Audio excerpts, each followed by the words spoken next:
Fala pessoal, tudo bem? Bem-vindos ao canal 2002.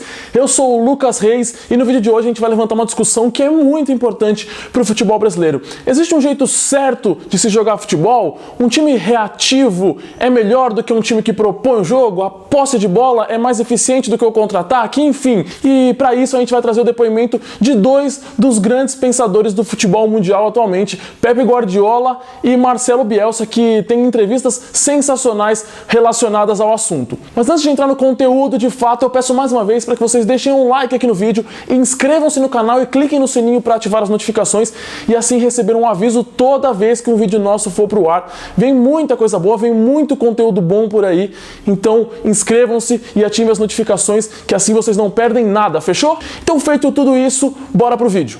Poucas vezes em sua história o futebol brasileiro foi tão debatido quanto nos últimos anos. Especialmente nesse período pós 7-1, o futebol brasileiro, digamos, fechou para balanço e as discussões se tornaram mais frequentes a respeito do modo de jogo, do trabalho dos treinadores, dos métodos para que se monte uma equipe aqui no Brasil. Dois dos grandes pensadores do futebol mundial atualmente, que são Pep Guardiola e Marcelo Bielsa, têm lições que deveriam ser ouvidas e absorvidas pelo futebol brasileiro e pelos seus profissionais.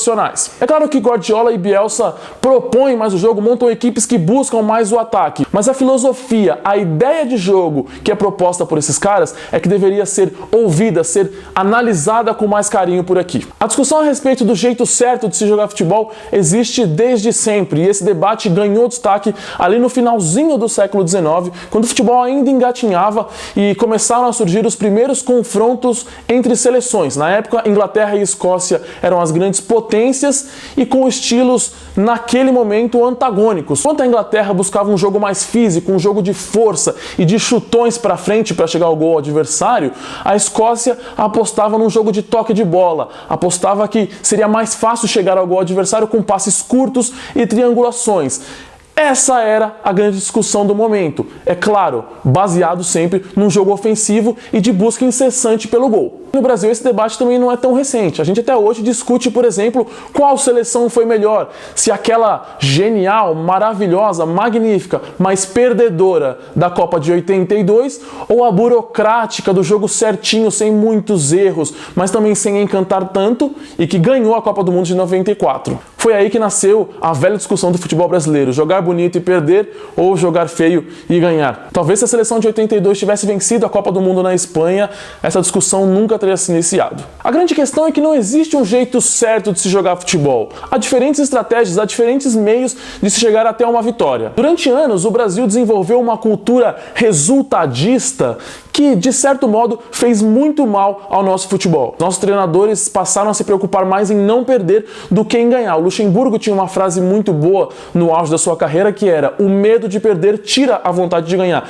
E talvez esse seja um resumo do que é o treinador brasileiro hoje de forma geral. E a palavra para identificar o jeito certo de jogar deveria ser coragem. Coragem para atacar, coragem para defender, coragem para pressionar o adversário, coragem para contra-atacar, coragem para impor o seu estilo de jogo. Numa entrevista recente, após ver o seu time vencer o Brighton por 4-0 pelo campeonato inglês, o Pep Guardiola deu uma verdadeira lição do que é uma postura corajosa dentro do futebol. O treinador do Manchester City elogiou e ressaltou a coragem do modesto rival que teve muita ousadia para arriscar algo a mais diante do seu time, que era um grande favorito. O resultado se consolidou, mas a questão não é o placar em si.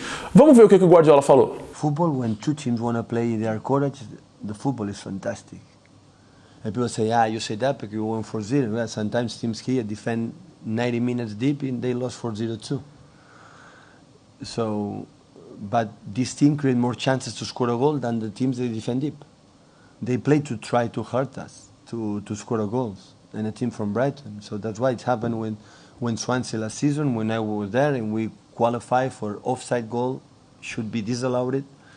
I think for the teams, even for Brighton spectators, you know, they said, okay, we tried. They had 2 or 3 clear, really honestly, clear chances. And they scored a goal with 2-0, 1-1. Another game could happen because they knew exactly what they want to do today. And they create us problems. So it's a good lesson for me. I learned a lot from my colleague, what in football can do, and I am today a little bit manager for the way I face his team. É óbvio que nem todo time tem a capacidade de atacar o tempo todo, de ter a posse de bola, de propor o jogo diante de algum rival. Muitas vezes falta capacidade técnica, falta material humano para essas equipes que normalmente são os times de menor investimento. Nesse contexto, então, é errado se fechar e montar uma equipe mais reativa? É claro que não. E aí, nesse ponto, entra mais uma característica importante nessa discussão. Se não há um jeito certo ou errado de jogar futebol, fica claro que errado é simplesmente abdicar de jogar. Se defender e contra-atacar é absolutamente diferente de simplesmente não atacar. Numa entrevista coletiva nos tempos em que treinou o Atlético Bilbao da Espanha, o Marcelo Bielsa descreveu e analisou muito bem essa relação. Então me digam se esse conceito não vai se encaixar perfeitamente em algo que acontece muito no futebol brasileiro. Para o Bielsa, se fechar, se defender e esperar que o acaso lhe forneça uma oportunidade de marcar um gol é um erro crasso. O argentino diz que esperar o erro do adversário é absolutamente diferente de forçar o erro adversário. O que a gente mais vê aqui no futebol brasileiro são equipes fechadinhas que esperam um acaso, que esperam uma oportunidade caída do céu para marcar um golzinho, se tornando absolutamente passivas dentro de um jogo. Vamos dar uma olhada então nessa fala do Bielsa lá na época do Atlético Bilbao. Defender no es un recurso ilícito. Especular no es un recurso ilícito. Ahora, no atacó nunca, 100% de efectividad. El otro equipo tuvo la pelota todo el partido, erró 10 goles, ganó el más pragmático. No. Esa lógica le permitió ganar ese partido, pero no puede ser una lógica. Quiere decir que entonces hay que hacer que el rival tenga la pelota, que te patee 20 veces al arco, que te regole, que vos no ataques nunca, etcétera, etcétera. El equipo que gana a través de esperar el error contrario, porque una cosa es esperar el error contrario y otra cosa es provocar el error contrario, no está más autorizado al éxito. Está menos autorizado, es menos probable que suceda. Por eso yo le digo, mire, no se preocupe si no se premia un proceso que obtuvo menos de lo que merecía. Eso no debería generarnos preocupación. La injusticia es muy común. Pero cuando se premia como bueno algo que no es bueno, que es casual, eso sí es muy dañino para todos. Porque enseña a todos los que observan que un atajo te lleva al objetivo y un atajo normalmente no te lleva al objetivo. Yo siempre le digo a los jugadores, el ángulo de 90 grados. El que cruza el jardín evitando el ángulo de 90 grados pisa la flor y llega más rápido. El que recorre el ángulo de 90 grados tarda más, pero no daña las flores, ¿me entiende? Yo creo en ese tipo de cosas. Yo creo en que hay que valorar lo merecido y hay que soslayar o al menos no endiosar aquello que no se obtuvo merecidamente. E ainda nessa linha do jeito certo de se jogar futebol, recentemente o Felipe Melo deu uma entrevista na academia de futebol e, para defender o estilo do Palmeiras tão criticado, ele usou um exemplo do Santos. Lembrando que o Santos joga bonito, joga pra frente, tem posse de bola, etc., mas já foi eliminado de 3 competições em 2018. Ele usou isso para defender o estilo do Felipão.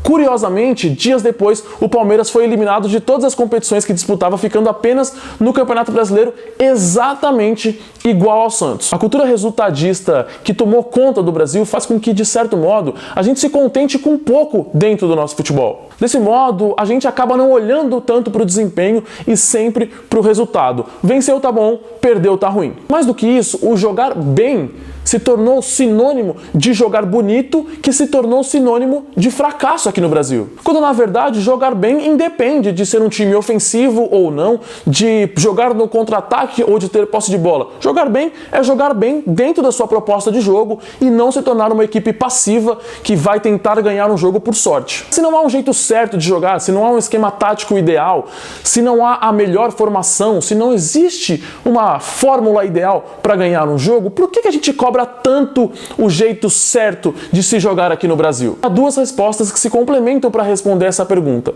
A primeira é porque o Brasil sempre se caracterizou por um jogo bonito, por um jogo ofensivo, por um jogo baseado na qualidade técnica. E é óbvio que toda a tradição e a história do nosso país nesse esporte faz com que toda a exigência seja muito alta sempre. E segundo, porque hoje o futebol brasileiro se encaixa muito bem nas falas tanto do Guardiola quanto do Bielsa. E no Brasil, o time que tem a postura que o Brighton teve diante desse Manchester City é uma exceção raríssima. Do outro lado, o que a gente mais vê por aqui são times que se encaixam de forma negativa nesse exemplo trazido pelo Bielsa, times que contam com o acaso, contam com a sorte para ganhar um jogo, se tornando absolutamente passivos dentro de uma partida. Enquanto o futebol brasileiro não se aprofundar nesse debate e não ouvir vozes tão importantes como essas duas, o nosso nível de avanço vai continuar muito lento, o nosso campeonato vai continuar sem grandes atrações, enquanto outras ligas crescem cada vez mais a cada ano. O debate tem que partir do futebol brasileiro como um todo, incluindo imprensa, jogadores, treinadores, dirigentes e até torcedores.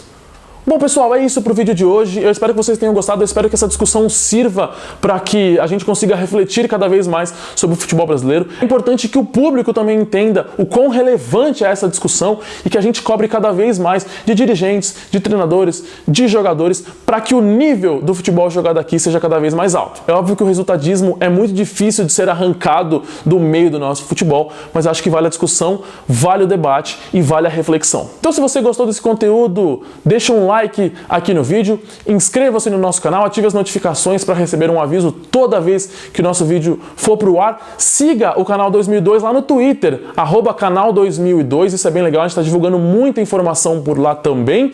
A gente se vê numa próxima, muito obrigado